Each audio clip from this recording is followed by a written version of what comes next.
Welcome to the Colorado Lacrosse News Podcast, where we go beyond the scoreboard and into the people, programs, and culture shaping the game. Joining us today is Crysti Foote. She is one of the most decorated attackers in Notre Dame history, a two-time All-American, IWLCA Attack Player of the Year, a multi-time Canadian medalist. She coached the U.S. first ever women's national team, which won gold medal, and is the head coach of Regis Jesuit High School girls lacrosse team and founder of the Lax Skills House. Welcome. How are you? I'm good. Thank you for joining us today. I'd love to kind of jump in and kind of learn about your experience, right? So growing up in Ontario, yep. You found your way to Notre Dame. Can we talk a little bit about that experience? Yeah, so my family, my dad actually is in the Canadian Lacrosse Hall of Fame. My older brother, Colin, played lacrosse and hockey growing up. My grandfather actually he was a big part of Mimico lacrosse. So we had a rich kind of history within lacrosse to start. And I grew up playing box with all boys. At that time, they really didn't have any opportunities for females. So I was kind of thrown on a team, all boys team. I was the only girl. I was much bigger than them, but I had no stick skills. But I was able to hit, and they liked that, I guess. So my early experience there taught me so much about lacrosse. It's fun to look now and look at the Mimico lacrosse side, because there's now so many opportunities for females, which there wasn't for myself. But I started out there, and then soon after that, my dad, his job basically moved us to New York. So in sixth grade, my family moved to New York, and we were in Suffern, New York, which is a very area for lacrosse as well. But I didn't realize I would have to learn field lacrosse. And the first thing I said to my mom was, they're wearing skirts and they have no pockets. So immediately I was like, what is this? And had to learn, everything about the field side of it. Took me a little bit. At that time, the sticks weren't as good as they are now. We didn't have gates. We really didn't have much of a pocket. So I was always kind of cheating the system, trying to, knock some pocket into this very flat stick. But developed in that area. I also played basketball, field hockey, softball, lots of other sports growing up. Wasn't just lacrosse. But actually, so when I got to high school, this was, again, very new. Metro Lacrosse Club in that area now, which is obviously, well known. At that time, we were basically the first club team ever. And we started out going to these tournaments in Maryland, but at that time there was only probably 5 tournaments, nothing compared to what it was now. And I was a freshman, but we had sophomores and juniors on the team. It was like a mixed team at that point. So early on at that's when, college coaches started coming to things. I really had no idea. I mean, growing up in Canada, college isn't, what it is here. There's not as many. We just don't talk about it like that. So I really kind of didn't really know much about the journey or the opportunities. At that time, too, we also had the Empire State Games, which was a huge deal, and a lot of college coaches went to that. So actually, looking back and talking to my college coach, she saw me, Tracy Coyne, who was a former Notre Dame coach. She always tells me, she's like, I remember looking back at my notes and having like 100 check marks against your name. And this was my freshman year.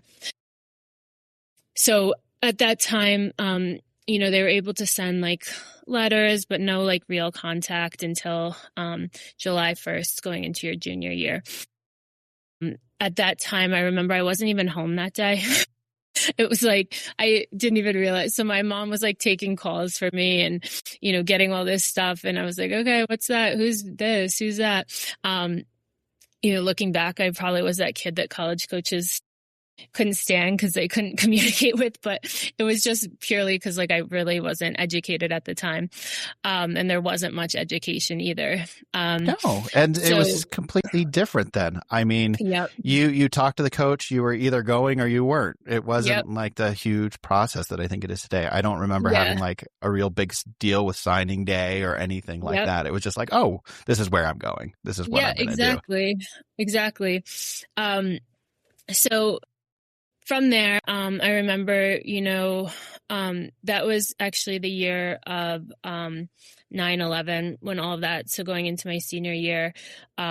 So before 9/11, I had already gone on a few visits, and then kind of after 9/11, it was like this weird, like, okay, do I want to get on a plane? Do I want to? So I remember Northwestern, had really been interested in me, and I really liked their coaching staff at that time. It was a new program, so obviously, it would have been a risk going there, but that was kind of like another one of my big choices. I was also looking at Syracuse, Penn, Maryland, William and Mary, a bunch of other schools, all kind of different.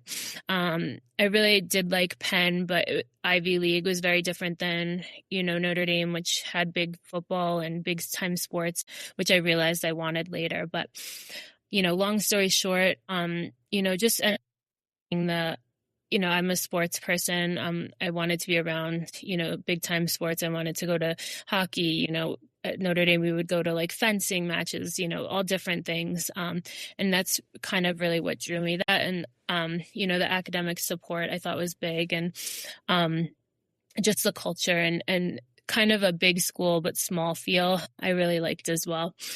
So that was kind of my journey, unexpected, but ended up, being a great opportunity for me. Yeah, it's your career is quite outstanding. And from Notre Dame, when did you start like playing for Team Canada? I know I'm not going to get the number of years you played there, but you were a staple on that team for a very long time. Yes. So at the time, I remember my first like opportunity to play with them. We always played at Memorial Day weekend in Lehigh, and we would always play the U.S. and we'd always lose by a lot. I was, either 15 or 16 at the time, definitely one of the youngest players.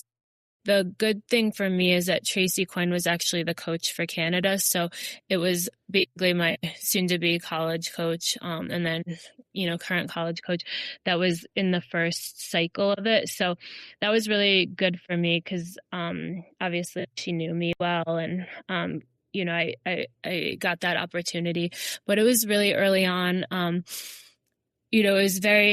It's probably, very still very different. Like there was no funding, everything, which still kind of we're fighting for, but, we fought for, everything. You had to pay your way for everything, whether it was a tournament, gear, whatever it is, very just blue collar, show up, trying to get people to represent our country. I'll never forget my first World Cup was in 2005 at the Naval Academy, and we had so many injuries that one of our goalies had to play field. So we lost, just a ton of injuries. And that was like our first experience. And I was like, oh my gosh. And then, to see from that one to, my second one was in Prague, which we had, even that tryouts leading up to it, a ton more kids. And then, from there, we were back in Canada for my third World Cup, which was awesome. And then my final one was in England. And just to see the amount of players coming kind of from all over Canada, to see the pool being, finally competitive. It was really cool to see, but, a span of, I guess, how many years that is, every 4 years for, 4 World Cups, a long time being in the system. You obviously learn a lot, about, what works, what doesn't work. You learn a lot as a player or person, how to train. There was no like system for training. You just did it. You showed up. You had to be ready. And then I had really great coaches and mentors throughout it that really shaped me as a coach and person, just their different styles, defensively, offensively. We were always going up against the U.S., who was always the team to beat. They had just numbers like middies coming in and out, defenders. Just like, I remember just like a swarm of people, not a drop off from A to, from 1 to 19. It was all, everyone was so good.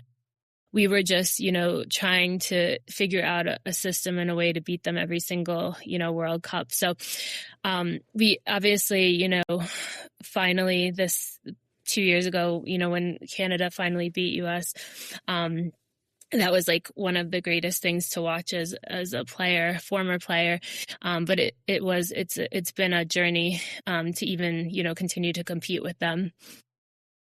It's funny you talk about the number of injuries. My sister was one of those injuries in that game, blew her knee out, and that that ended her lacrosse career, which is kind of funny. And she went to coaching. Yeah. Yep. And then I remember Dana Dobie couldn't even try out for that one because she was injured. And then it was her sitting on the sideline with like 3 others. And we're just like, hey guys. But yeah. It's so, all right. I have to forward now because you brought Dobie up. So you joined and coached the inaugural U.S. women's box team, which is amazing. But you coached against your former teammates and friends, and I would love to kind of like dive into that whole experience of, joining and coaching the U.S. team, having the box knowledge that you had, and I mean. Coaching against your teammates and dear friends. Yeah.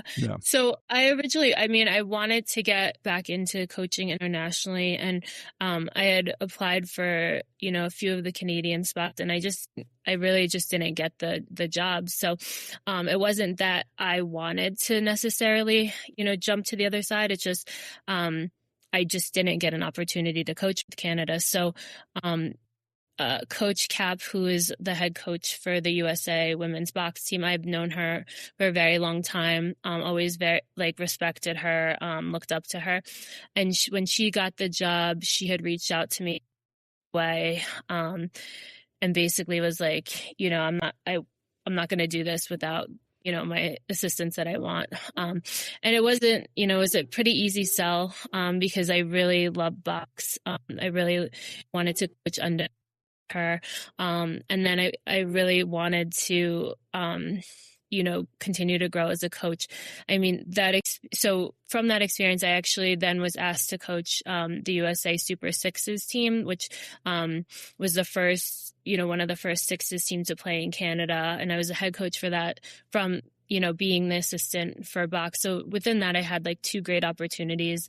But going back, to the box, it was like, basically we look at, there's no system in the US for women's box. So, we spent 2 creating the system of what does that look like? So it wasn't an easy task. It was, a lot of work. The first, even training camp we had, we were like, are we going to even have anyone show up? Like, what is this going to look like? And I remember it went from our first one up in Utica was 12 runners, I think it was 4 goalies, to then, our most recent one was up to 70, runners and goalies.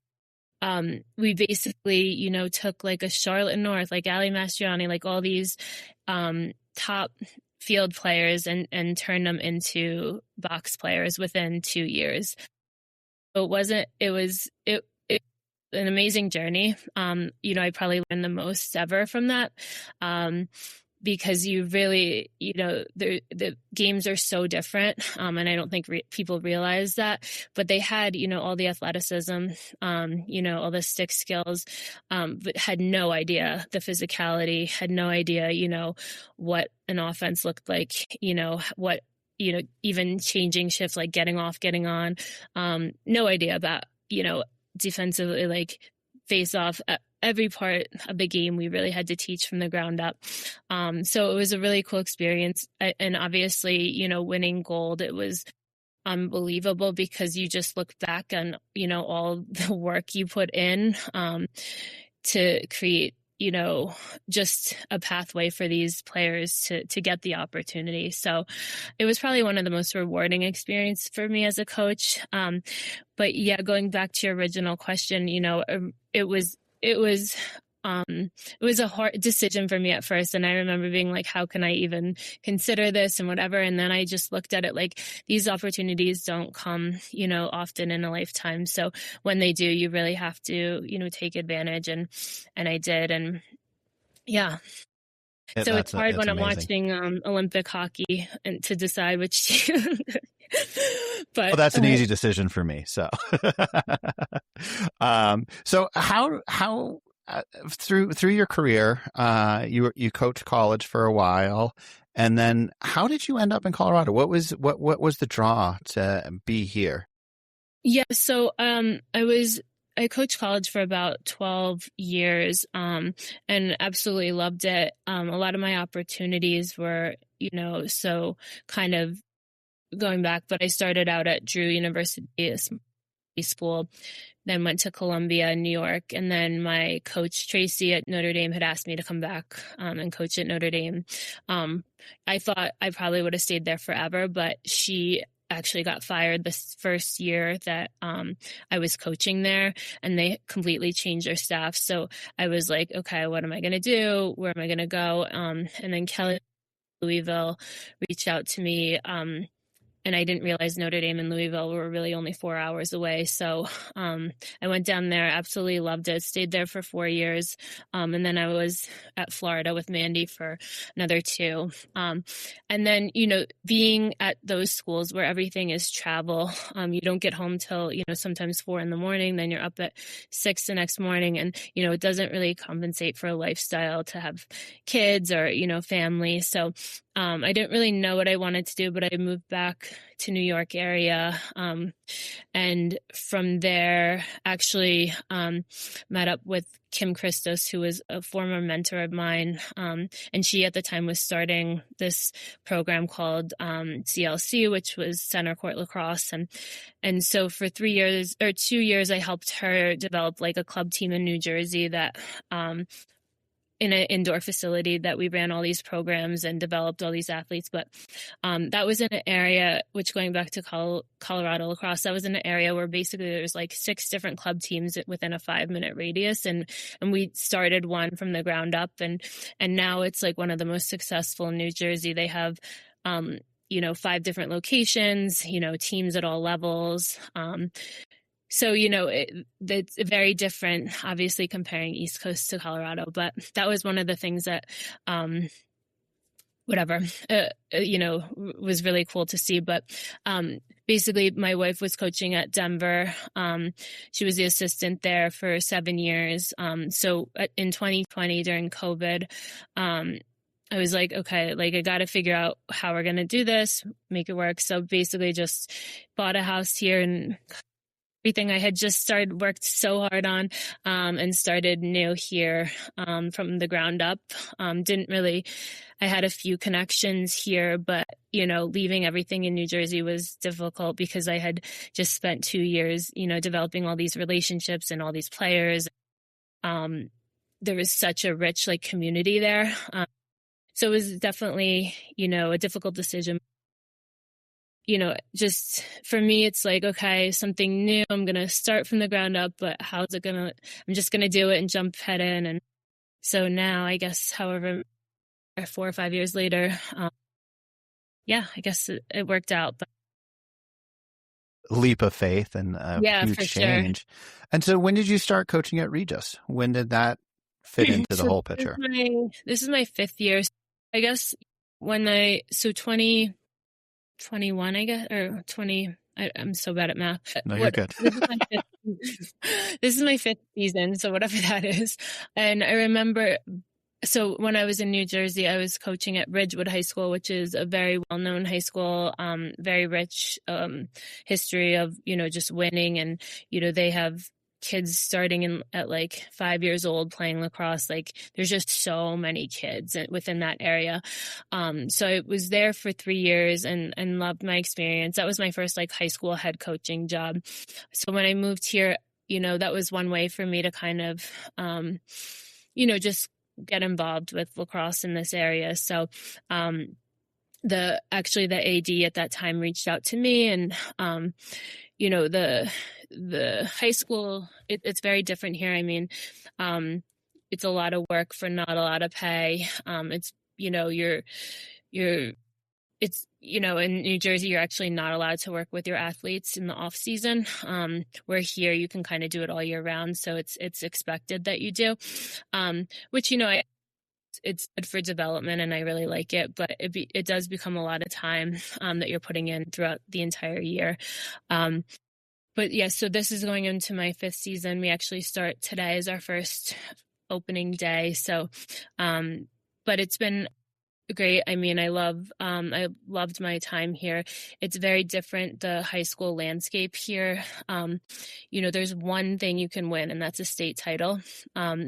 Whereas in, where I'm from, New York, New Jersey, it's like you can play for your county, then you go to sections and and there's always like something you can, so even if you lose this one, you still have a chance at this. And there's different opportunities and different like goals you can have along the way. That is something challenging I find about Colorado. It's like, it's hard to find those little victories, those little wins within it. It's like only one team's ever happy at the end of the year, obviously in sports, but with this one, it's like you're really jumping for that state title every single year, which is obviously a big thing, but it's a not huge set challenge. Up, really. Yeah, it's a huge challenge. Yeah. Yeah. I think the big thing is that I always find that because the pool is smaller of the athletes that you're drawing from, and having, coaching high school, you see you have the kids that are the multi-sport athletes and then the kids that just want to play lacrosse. So you have the handful of kids that you have almost year round where you're not getting paid for that time. You're only getting paid in the spring, and then having to, build a whole program around that is always really interesting. Yeah. As in your last 5 years coaching here, there's a lot of differences between the East Coast, but what have you seen as the biggest pro in Colorado? Like, what is the best thing that has been moving forward and helping develop players versus what has been the biggest hindrance? Yeah, that's a good question. It was very, eye-opening moving here. You don't realize how much of lacrosse is on the East Coast, right? So, originally I was doing a lot of helping with the recruiting process. And I did that for a while in New Jersey. And then, coming here, it's like, you have to have a lot of money and resources to get recruited. Everything, on the East Coast, a kid can go to 5 different camps in a weekend. They can go to, Yale 5 times within a month. The exposure piece is completely different here. Everything, all the tournaments are flight, hotel, all the camps, the clinics. A lot of families are spending a lot of time on the East Coast because to fly back and forth. So it's a huge, huge financial and time commitment. And I think, that's a huge, obviously, hindrance for a lot of players. I think the competition to the level of play is difficult to simulate because, again, on the East Coast, you could be in 5 different states within and mix. Like, we could scrimmage a team from Connecticut, from Long Island. There's so many different areas and places to go where you're kind of, reaching out here to find, good competition. So those would be like the level of play. I do, I also found on the East Coast, it's like, because there's so many people within that small area, it's competitive, but people really do, try different things. And I think here people are so like, I got to do everything with my club, like club. And I think that does hinder its development, because there's so many great opportunities. There's so many great coaches. There's so many other things out there that, if we kind of like open our eyes and take that competitive piece away from it in terms of, from club to high school, whatever it is, I think if we all like kind of work together, I think it would be, to benefit these kids a way more than, feeling like they have to go to certain things. And that was I found that very different. Like on the East Coast, I'd get kids from all different clubs, all different, we're here. But when you're tied to one certain club or one certain thing, people are very particular about that here, which I found very interesting. The other thing is, you don't get as many like soccer is the same season as lacrosse here, which I don't know why, because there's so many great soccer players that would translate to lacrosse. But I do think there's some really great things. I think, even the Lacrosse Den opening and Lax Skill House opening, like those two facilities, just dedicating, solely to training, I think is huge. I think they do a really great job, and they're more in the Denver area. We're more in the Parker area. So it allows families within different areas to go to training where they're actually developing their skill set. And I'm a high school coach myself, we can't, in practices, I can't teach individuals like specific things all the time. It's just, there's so much to teach. There's IQ, there's offense, there's defense. The game has so many aspects to it. So, I myself love the actual training part of it. So these facilities are opportunities for players to actually dig deep into their skill sets and develop into, what could be, amazing players. Yeah, I find it interesting that you highlighted it, and then I actually had that highlighted as something I wanted to talk about, because that I think is a huge difference in the East Coast. I mean, I grew up on the East Coast. Growing up, you worked on skills a lot at practice. There was a lot of time and a lot of focus, especially when you were young and starting. It was all about skills. And I find here that I've heard multiple times, these skills should be learned outside of practice time. This is not what you're here to do. And I find that a really interesting philosophy for young players, especially. And how do we continue to grow them as players, especially when the lacrosse community is not as deep in the parent aspect. I'll say there's a lot of parents that this is their first time going into lacrosse or discovering lacrosse. So it's opportunities like what you provide at the Skills House, where they can actually go and learn from, phenomenal collegiate level. I mean, Brittany and you bring in guest coaches. I know the Laxton does the same thing, and just this huge opportunity for people to take advantage of and learn. And I think that's really cool. So important that, we open our eyes to like learning from different people. I think there's so many great coaches, and like so many great college players that are living in this area. It's let's use these people to help, develop our young athletes.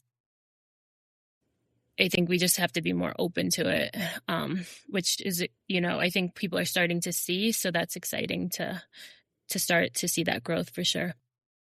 I'm curious. I mean, your opinion. I'm not trying to put you in the hot seat here, but you've talked a little bit about club and the that kind of that focus, that drive of this is what my club's doing. This is what I have to do. And when should kids start seriously looking at joining club? When is that the most effective time, do you think, for them? Because a club takes up a lot of time. If it's basketball club, if it's soccer club. I was talking with a mom whose daughter does basketball, and she plays for a club team, and she's up at 5:00 in the weekends to go to practice. She's in middle school. That's a huge time commitment. And her daughter is like, I love lacrosse, because lacrosse is fun. It's not club. So I'm just kind of curious about your thoughts on all of that. Yeah. Well, I was thinking about, even like, we haven't really talked about the rec side of it. And I think, again, here it's a lot different. Like when we were, and I don't know about you, but when we were growing up, like we played for our, like Suffern had a rec team, and then like Ridgewood had their own rec team. So it was very like, it was really cool because you're with like everyone in your area and you were like loyal to that area. And, you know, it was really competitive and fun. You know, where here it's very different and it's kind of spread out and people can go to different rec and all that. And I do think, you know, I hear a lot of times people like, I don't know if I have time for rec now because of club taking over. You know, and it's that part is like, again, I understand the landscape's changing, things change, but it is kind of sad to hear because I feel like rec is always a chance for kids to just have fun and play with their friends and play different positions. And it's not, you know, you're not worried about like, is this a ranking or this, whatever. And it's just fun, you know? So I do think that side of it's, you know, kind of transcending to we're losing the steam in rec. But at the end of the day, that's kind of going to hurt lacrosse overall because there's so many kids that, you know, could be good lacrosse players, but don't have the entryway into it, whether it's, you know, the finances to start club or, they just don't know about it or they just have never played and they just want to play for fun. So I do think there's something to be said about continuing to develop the rec teams, especially at the youth level, because we don't want to see, you know, losing ourselves to other sports where these kids could actually be really good lacrosse players and really, you know, help us down the way. So that's one thing that, you know, to consider with that is that, you know, I know that clubs now are starting at like I don't even know, second, third, fourth, definitely fourth, but second and third grade now. You know, and I think, you know, personally, I think that's just a family decision. I think it all goes back to like how much time, how much resources you have. But do I think you're gonna miss your opportunity for a scholarship in college if you don't play a club in second, third, and fourth grade? No. I think there's other, you know, definitely other things, but I do think once you start getting into, you know, fifth grade, sixth grade, start, you know, that's a time to start, you know, considering what that looks like.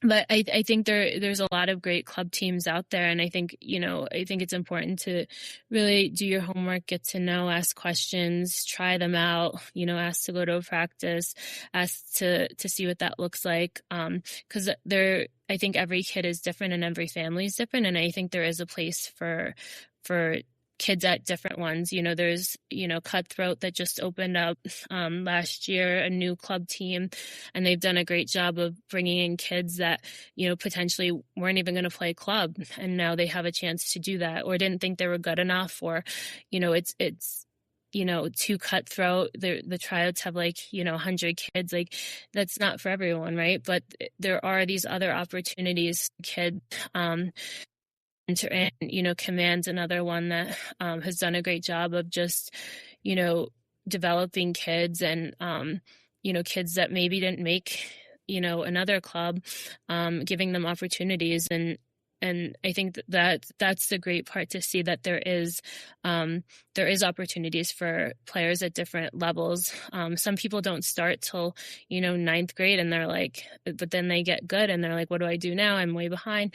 Well, try this out, you know, see. So the good part is there are, you know, continuing to see other opportunities for kids to enter later in the game. So for parents that maybe didn't put their kid in club early, like, it's not one of those things I think you should, you know, freak out about. I think it's like, okay, what are our options at this point? Because there are, and I think it's knowing and asking questions. And again, I've been a really, you know, a big resource for a lot of the families, and kind of the soundboard now that I'm not involved with club or rec, and I'm just really a neutral person that knows a lot of people. And, you know, I want to see kids develop, and be happy and have fun, and like don't lose their passion for the sport and not burning out. It's like, go take a week off, go do something else, you know. Don't worry about missing this. Like, you're okay. Like, when it stops to feeling like it's fun and it's more of a job at such a young age, that you know, that's where we have to reconsider kind of what we're doing. But yeah. So one thing you mentioned, and I want to focus on this because from earlier, and we're talking about young athletes. You played, if I remember, 3 or 4 additional sports on top of lacrosse. That is hard for kids to do these days with how things are structured. How important do you think it is for kids to be multi-sport athletes? Yeah, I think, it's a really hard question, and I think I go back and forth. I do think that a lot of what I learned was taught through basketball, was taught through field hockey, was taught through soccer, taught through these other sports, and then, was translated into lacrosse, personally for me. I remember in high school, like going from, and again, I can't say it's the same now because it's just not, but I remember, in field hockey season, I hardly picked up my lacrosse stick, in basketball season, here and there. But when I got to lacrosse season, I was so excited to play lacrosse, right? When I got to field, in my summers would be playing like all 3 sports, but it would be like a round robin of them. And it helped me like never get bored or burnt out from the sports. I do think it's hard to learn. We talk a lot about like lacrosse IQ and what does that look like. And I think that's one thing that's definitely lacking in this sport right now is like kids aren't understanding like, okay, here's a drill, but like, what is the purpose? Where is this correlating to on the field? How is this helping you? What are you learning? And I think if we can kind of like start to break that down for the kids, young, because they want to know, they want to understand why they're running a play. They want to understand why the defense, what a slide is, how do I slide, but I think we expect them to know these things and they really, really don't. But going back to the sports, it's like all of that stuff I learned from basketball, from other sports. So, as much as possible, I think it is important to continue. And at the end of the day, if lacrosse isn't the sport for you, there, you can have something to fall back on. You're not just like, I only played lacrosse my whole life. And it is interesting, the kids that I'll ask now, like, oh, do you play other sports? No. It's just like such like, whoa, well, did you play any other sports? Like kind of like, I'm like, oh my gosh, it's just so different. Right. So again, I think it's, there will come a point where you have to figure out, okay, there are some kids that I think are just naturally gifted athletes and they are able to play other sports and still be one of the best in lacrosse. There's others that have to put more time and effort into lacrosse to be better, so that may sacrifice time in playing other sports. And I truly think that's it. I think every kid is different, and if you can kind of know your kid and know what they need and know, what that looks like, are they going to be able to stay up and be, one of the top kids on this team with still doing other sports? Then, go for it. I think it's super important. But again, I think it really just getting to know your kid and what they need is really important, and not comparing to others, because that's a huge, something that's very hard. And especially with social media and these kids are, on phones and seeing others, but like really just knowing you as a family and making decisions for your daughter, and not worrying about what others are doing, which is not easier said than done. But I do think it's a really important thing to focus on too. Yeah, I heard a great quote where they were talking about club sports and the family dynamic, and they talked about how to run your family like a business.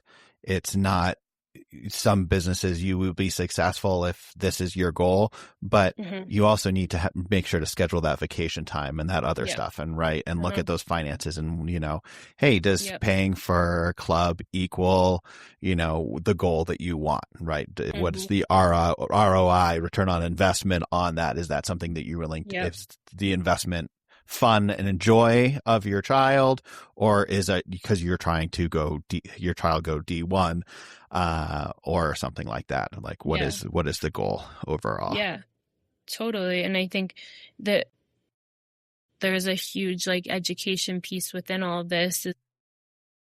what does the end goal look like? Is it, to make their high school team? That's great. That's a great goal to have.